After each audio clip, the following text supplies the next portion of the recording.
Reverend C. Russell Moody. Let us pray. Spirit of the living God, abide in the heart of this assembly. Manifest thy creative powers for the furtherance of good. Establish a sense of answerableness throughout this community, that our people may, by thy help and guidance, respond to the task now set before them. May this new edifice edify rather than consort with those forces destined to meagerness and banal action. Instill in all of us delegated to this task an eagerness to achieve through industry and patience and purpose, so that this enterprise will achieve through industry and through worthiness catch and hold the minds and hearts of all our citizens. May we set before thee and before them hopes of increase in terms of moral elevation and enlightenment, for which this building to be shall stand as a symbol. Augment the spirit of sharing in this fine project, witnessing to these ideals, and may it prosper through this unity. Grant that we who have gathered here tonight out of many backgrounds to offer our services may enjoy thy blessings and accept gratefully this food given to our use. We ask it in thy holy name. Amen. Ladies and gentlemen, you're at the Masonic Temple, where the sponsors' dinner of the Community Auditorium Drive is now in progress. You'll just listen to the Reverend C. Russell Moody, rector of the Grace Episcopal Church, giving the invocation. Gathered here are more than 450 of those who believe that the Community Drive for a new auditorium to be used jointly by the college and this community is one of the most important projects facing this community.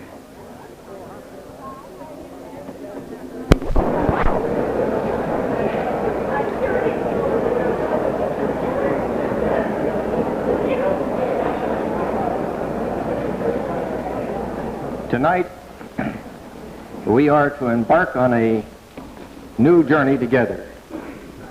One of the greatest attributes of your town and mine is its wonderful spirit, its determination to get the job done, whatever it may be, and to do it together.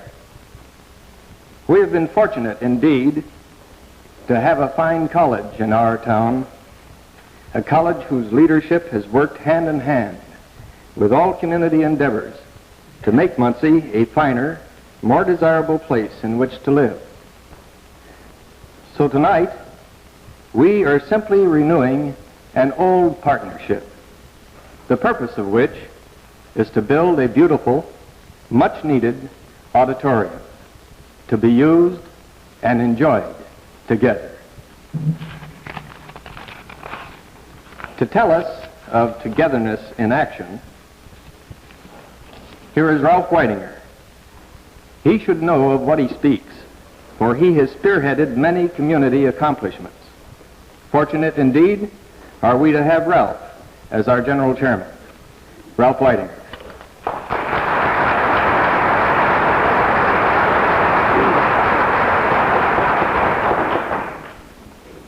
Our community is growing and prospering. To implement this growth, many of our citizens for a number of years have recognized the importance of providing an adequate auditorium to meet our cultural and educational requirements. To accomplish the construction of this auditorium, it is necessary to raise dollars. This we wish to talk about tonight. At the outset of any fundraising appeal, one of the first requirements is to make the case, that is, to justify and explain the project in such a way as to encourage its support. That is what we plan to do tonight. We hope to consider all the aspects of the auditorium program and to answer those questions which are most generally asked concerning it. For instance, why is a voluntary campaign for funds being conducted for an auditorium to be constructed on the campus of a tax-supported college? And why is the seating capacity limited to 3,500 people? Is labor planning to give its support to this program? Who will be permitted to use this new facility? How will impartial treatment of community groups seeking its use be assured? How is it planned to raise the $1,500,000 needed? I'm going to answer this last question myself and leave the balance for my colleagues to talk about. Money, whether it is required to build a hospital, a YWCA, a Boy Scout camp, or to support the annual needs of these and other United Fund agencies, must come from the voluntary contributions of the community, and that is only secured through the help of people. This community auditorium campaign is no exception. It, too, needs people. I want you to meet the men and women associated with me as leaders in this great effort. First, we have the Policy and Planning Committee under the chairmanship of Frank Bernard. Mr. Bernard, will you stand up?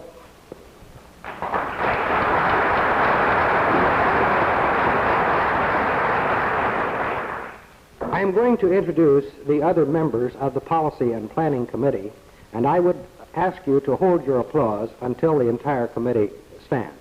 They are immediately in front of the stage. First, I would like to call on the Honorable H. Arthur Toohey, Mayor of Muncie, who is in charge of public relations solicitation.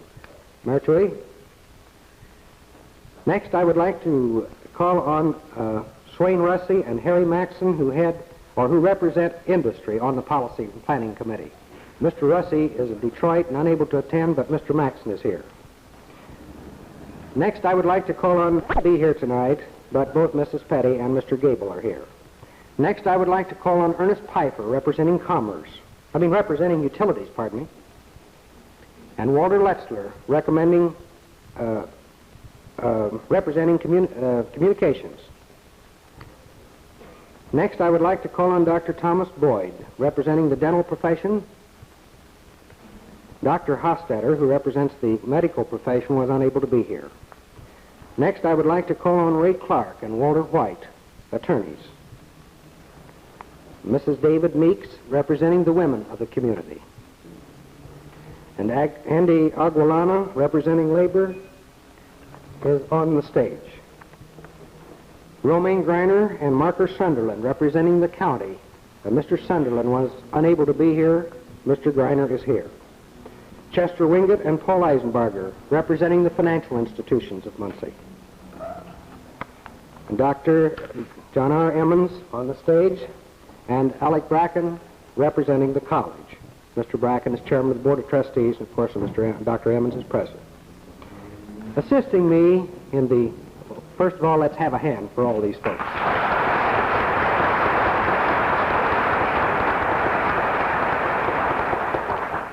That is our Policy and Planning Committee. Assisting me in the general direction are two stalwart vice chairmen. I'm sure you know both of them, Dick Jennings, who is chairman of this meeting, and Bill Craig, who is in the upper balcony supervising the televising of the program. Our active campaign organization is divided into 7 divisions, and I would like to present the chairman of each of these divisions. First, I would like to present the chairman of our industrial division, William P. Gibbons. Would you stand, Bill, and face the camera? Next, I would like to present the special gifts chairman, Chester Wingate. Next, I would like to present the 2 co-chairmen of the mercantile division, David Sursa and Cree Gable. The employees division, headed by Bill Durbin, with John Cardle and Van Smith as co-chairmen. The general solicitation, Mrs. Allen Weir and Mrs. Maury Crane, co-chairmen. And Jack Peckinpah, representing the alumna. Our public relations, you folks may sit down. Our public relations program.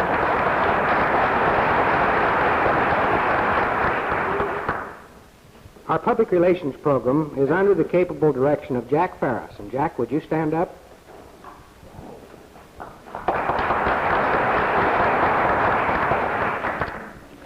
And there, folks, is my answer as to how we're going to raise $1,500,000. Thank you. That we know quite a bit more about our fine project. But this isn't all of the story.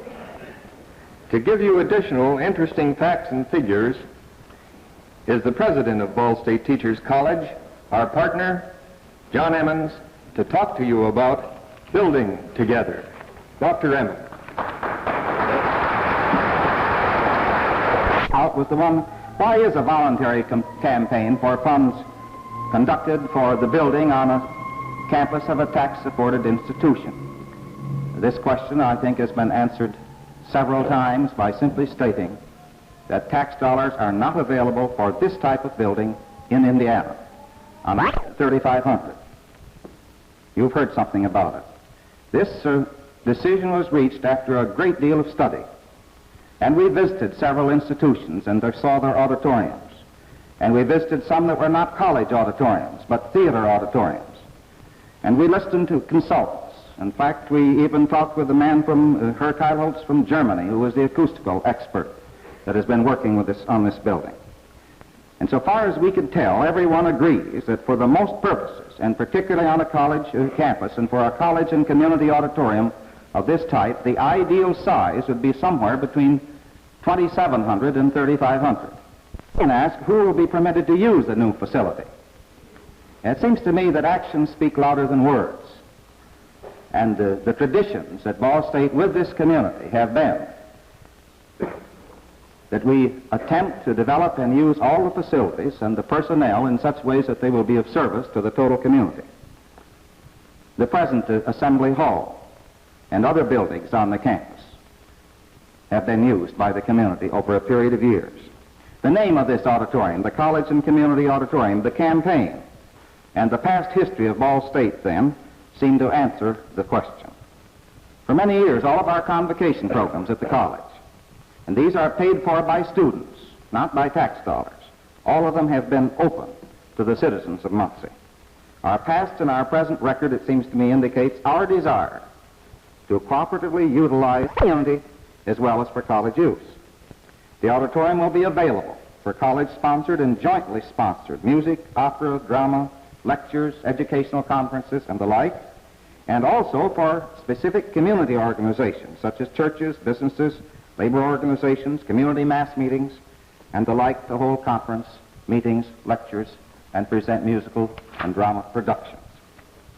Guaranteed. In January, looking forward to an answer to this type of question, the State Teachers College Board approved the naming of a College Community Auditorium Advisory Council upon the completion of this building. This advisory committee is to be composed of 3 representative citizens of this community chosen by the directors of the Ball State Teachers College Foundation and 2 representatives from the college, the president and the treasurer. This advisory committee of 5 will determine policy, review the schedules, and keep the community informed concerning the use of the auditorium. Some people ask about whether or not the foundation board is composed in such a way that it can guarantee this process. It's interesting to note that the foundation board is composed of 7 representative Muncie citizens, 1 representative of the alumni organization, and 2 from college administration. The citizens on the foundation board include such men as Frank Bernard and Ralph Whitinger, Joseph Neff, Cree Gable, Edmund Ball, Marshall Hanley, and Alex Bracken. We feel that this guarantees impartial treatment or improvement. Now that thrills me a little more, but this still doesn't sell me. It seems to me that we can go the next step and say that in the final analysis, this is an investment in people. Of course, it's a building, and of course, in the building there will be programs. But in the final analysis, this is a talk about investment in people. Well, what people? Well, I suppose in the first place, I could say my contribution will be an investment for me, if I want to look at it just sort of selfishly or personally. I'll have an interesting place to go and sit and participate and hear these programs. Selfishly, it could be just for us, each one of us who want to have some of the programs that we aren't able at the present time to have on our college campus or in our community. But I think there's another step. Somehow or other, it seems to me that most people are interested in making an investment in people, in young people. People who come to college campuses, and this is a series of young people who come. 6,000 of them this year. 5 years from now, more than 6,000. And then I'd like to say that it seems to me there's a possibility of investment in more than just those young people. Some of them will graduate to become housewives, some lawyers, some doctors, some merchants. These people will move out into their respective communities and make their contribution. And because they have had this opportunity, over and above the classroom experience, is this margin of difference experience. They will live different lives. But suppose I put it in terms of the teachers that graduate also. The teachers that graduated last year from Ball State Teachers College, just one class, are this year affecting the lives of over 60,000 youngsters, boys and girls, young men and young women, that they are teaching. Many of them in the state of Indiana. In our community, 75% of the children in school are taught by graduates of this institution. If we want to invest in the future of boys and girls, young men and young women, and if we really want to affect what happens to them, it seems to me here is a possibility of an investment in the future. One little statement to close. This is a statement from Daniel Webster. He says, the only way to make money immortal is to invest it in people. And that's my final kind of statement. Thanks for listening to me.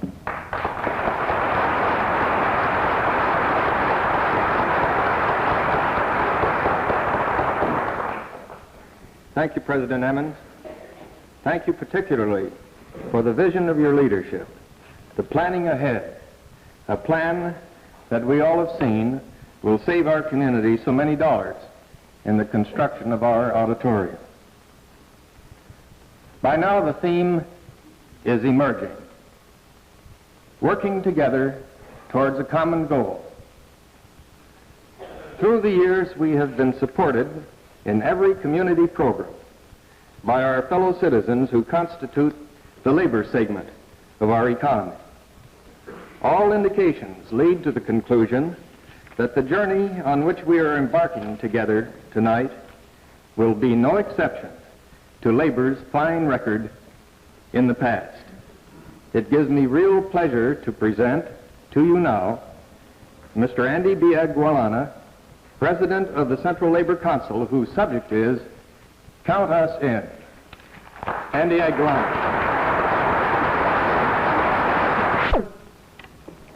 Distinguished speakers, fellow citizens, ladies and gentlemen, we are gathered here tonight to actually and officially start the coming into being, a beautiful dream of a lifetime, a dream probably by a certain individual, a group, or a community as a whole.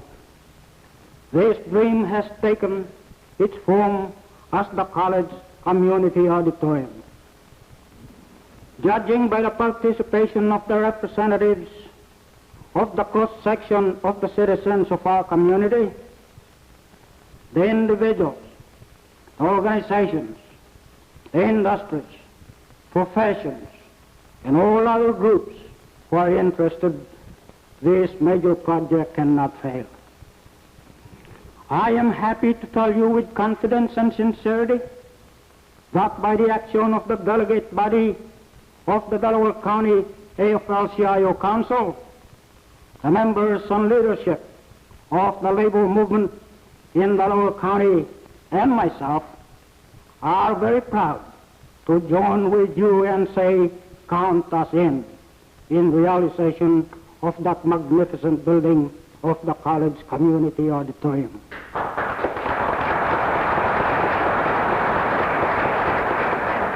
We sincerely and wholeheartedly endorse the campaign and building of the auditorium because we honestly believe that there is need for it, for our children, for our student bodies, civic groups and organizations, churches, and labor bodies.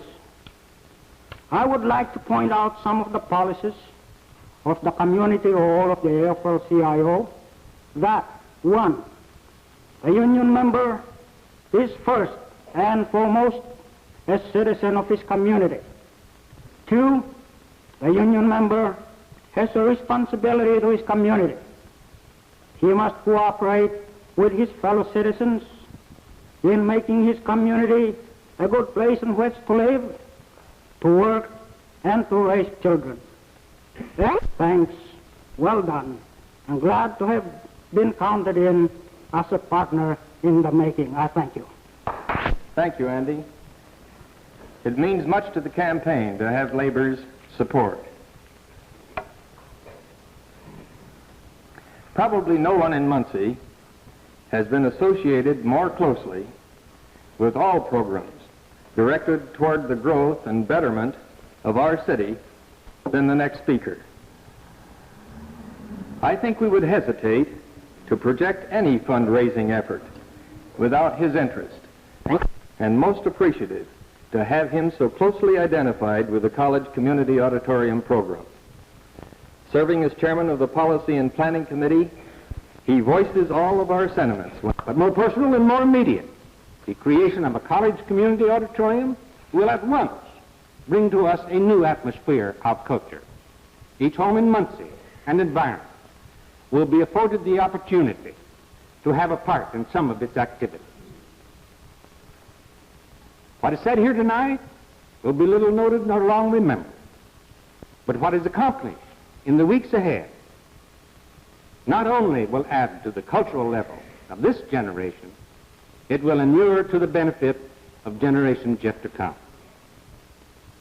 It is entirely probable, I think, that we are moving into a new concept of community living in the decade ahead. As in all past generations, young men will continue to have visions, and old men will continue to dream dreams. Our Washington services here are sensing this new concept, and if they are scanning these new horizons correctly, a distinguishing characteristic of this new pattern of community living will be a swing back to local autonomy and initiating, a kind of partnership arrangement between the various segments of the community, likened to the theme which has been running through this entire program tonight. Can it be done? The knights of old boasted when they took their armor off, not when they put it on. And I, for one, am not disposed to minimize the magnitude of this project. But purposeful people, in this instance, community and college working as partners, engaged in a worthwhile undertaking, can usually be depended upon to rally to the occasion. So I conclude on the note of the subject as it has been assigned to me in the program.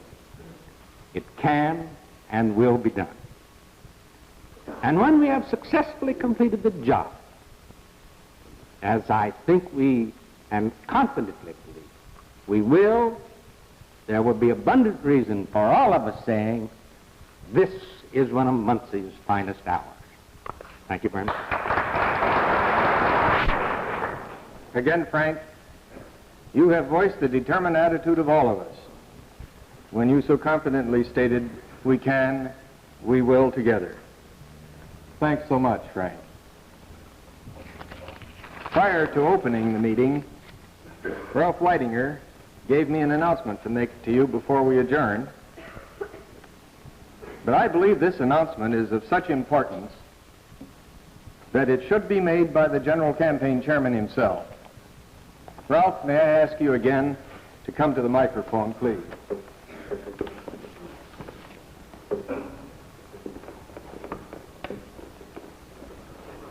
Well, I was hoped she would make this, Dick. But I am pleased to announce that prior to the end of the year, that there were several folks who wanted to anticipate their gifts to the auditorium, possibly for tax reasons. And so we did have some gifts last year. And that since the first of the year, several others have privately pledged their support for the auditorium, so that as of this moment, I can report to you that we have approximately $250,000 in cash and pledges as of tonight.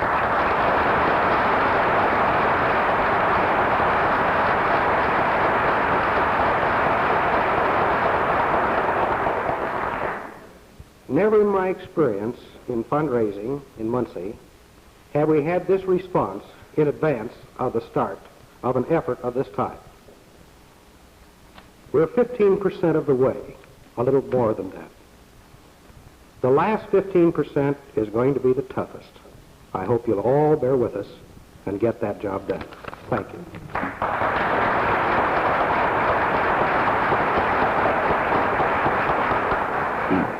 What a wonderful beginning.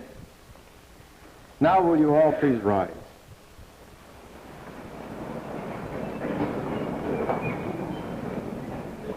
In thanksgiving and gratitude, we ask the Right Reverend Monsignor Edgar J. Sear to pronounce the benediction. Father Sear. Bless, O Almighty God, this our common endeavor, and grant that we may ever use our powers and all thy gifts for thy greater honor and glory, for our own spiritual betterment, and in the service of our fellow man. Amen. Thank you, Father. You're adjourned.